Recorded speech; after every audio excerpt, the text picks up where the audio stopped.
মাঝে মাঝে কিছু পাবলিক আমারে এমন ভাবে মেসেজ দিব যেগুলা পড়তে আমার দাঁত ভেঙে জায়গা। কামান আচা, বালা আচা, কি কারচা। কয়েকদিন আগে আমার পরিচিত একজনে আমার নাম্বার চাইলো, নাম্বার দিছি, পরে আমার রিপ্লাই দিছে আটা কার নাম্বার। আরে ভাই আটা আবার কি? এটা এটা আটা তো আমরা রুটি বানায় খাই। আমার বন্দা হবান, ঘুরতে যাবান, কে বলাচা তোমাকে? কি কারা? আমরা কই না ওই মেয়েটা, এরা লিখে ওই মায়াটা।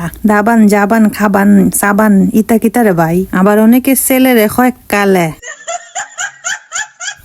অনেকে আবার দেখবেন কিতা লেখছে আগামাতা ফাইতাই না, লিখতুই থাকবো দাড়ি ক্ষমা কিচ্ছু নাই। একজনে মেসেজ দিছে জীবনটাই বেদনার।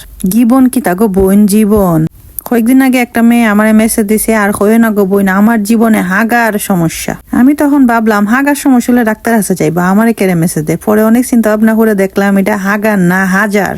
একদিন একটা ছেলে আমার পেজে মেসেজ দিছে, আমি আপনার পাশায় আছি। পরে আমি কি অসভ্য ছেলে কই, আমি ব্লক মেরে দিছি। পরে বালা করে চিন্তা করে দেখলাম এটা পাশে আছি। কিরা কি খাবার? তোমরা যারা এগুলা লেখো, তোমরা কাছে আমার প্রশ্ন, তোমরা তো এগুলা লিখকে বাচ্চা যাও গা, বাট তোমরা কারণে যে আমরা মেন্টালি কি প্রেশার পড়ে এটা কি তোমরা বুঝুনি?